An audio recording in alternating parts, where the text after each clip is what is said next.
singil ng Meralco ngayong buwan, 54 centavos kada kilowatt hour ang dagdag singil sa kuryente dahil daw sa pagtaas ng generation charge, pinakamataas ngayong taon. Tumaas din kasi ang demand sa kuryente nitong tag-init. May report si Bernadette Reyes. Pagtataas po itong taon Tapos na sana ang litanya sa gastusin ni Lourdes ngayong balik eskwela na ang mga apo. Pero heto't bumulaga ang dagdag singil sa kuryente. Ngayong buwan ng Hunyo, tataas ang babayaran ng mga Meralco customers dahil sa 54 centavos na dagdag singil sa generation charge o yung halagang binabayaran sa mga kumpanyang lumilikha ng kuryente. Ito ang pinakamataas na dagdag singil sa kuryente ngayong taon.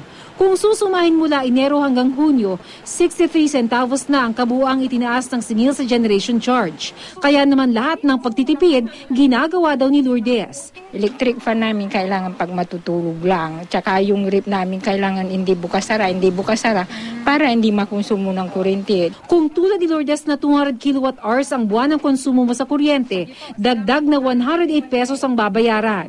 Ang commercial establishment na mas malakas kumonsumo ng kuryente tulad ng internet shop na ito, sapul din ng dagdag singil. Pag konti lang po yung tao, dahil pinapatay lang mo namin ang kuryente muna. Yung aircon na hindi naman kailangang gamitin, dahil pinapatay po namin. Pag hindi na po ginagamit yung mga PC, pinapatay po namin. Ayon sa Meralco, tumaas ang presyo ng kuryente mula sa Wholesale Electricity Spot Market o WESM. Nasira raw kasi ang suwal at pagbilaw plants na gumagamit ng coal sa pag-generate ng kuryente. Ang Limay at Malaya plants ang pinagana na gumagamit ng langis. Mas mahal kasi ang kuryenteng fuel generated. Tumaas din ang demand sa kuryente nang sumipa ang konsumo ng mga Meralco customers noong Mayo na umabot sa mahigit 5,600 megawatts. Mas mataas pa sa naitalang konsumo noong may El Nino noong taong 2010. Nabawasan yung paggamit ng hydro plants dahil nga summer na.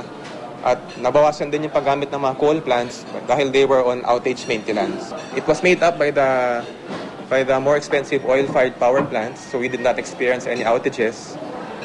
But we saw the effect on the spot market prices, which went up.